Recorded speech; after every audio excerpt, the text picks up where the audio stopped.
மகலாத்லேயனோத் வாத்தியத்தில் வாசிக்க கோராகின் புத்திரரிலுள்ள ராகத் தலைவனுக்கு ஒப்புவிக்கப்பட்ட எஸ்ராகியனாகிய ஏமானின் போதக சங்கீதம்.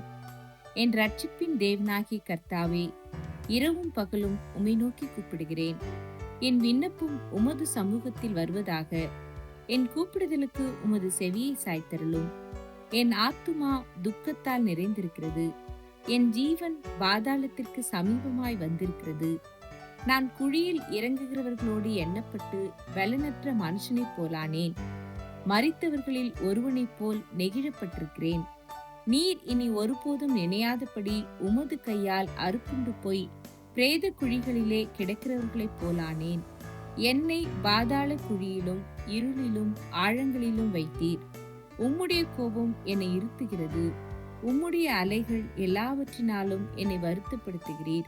எனக்கு அறிமுகமானவர்களை எனக்கு தூரமாக விலக்கி அவர்களுக்கு என்னை அருவருப்பாக்கினீர். நான் வெளியே புறப்படக்கூடாதபடி அடைப்பட்டிருக்கிறேன். துக்கத்தினால் என் கண் தொய்ந்து போயிற்று. கர்த்தாவே, அனுதினமும் நான் உம்மை நோக்கி கூப்பிட்டு உமக்கு நேராக என் கைகளை விரிக்கிறேன். மரித்தவர்களுக்கு அதிசயங்களை செய்வீரோ?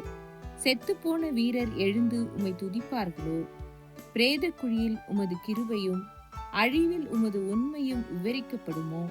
இருளில் உமது அதிசயங்களும் மறதியின் பூமியில் உமது நீதியும் அறியப்படுமோ?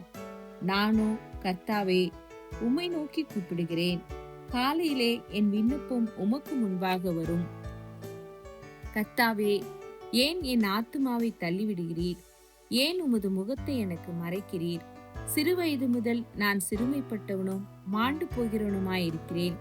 உம்மால் வரும் திகில்கள் என்மேல் சுமந்திருக்கிறது. நான் மனம் கலங்குகிறேன்.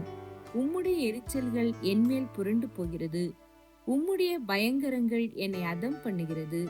அவைகள் நாடோறும் தண்ணீரைப் போல் என்னை சூழ்ந்து ஏகமாய் என்னை வளைந்து கொள்கிறது. சிநேகிதனையும் தோழனையும் எனக்கு தூரமாக விலக்கினீர். எனக்கு அறிமுகமானவர்கள் மறைந்து போனார்கள்.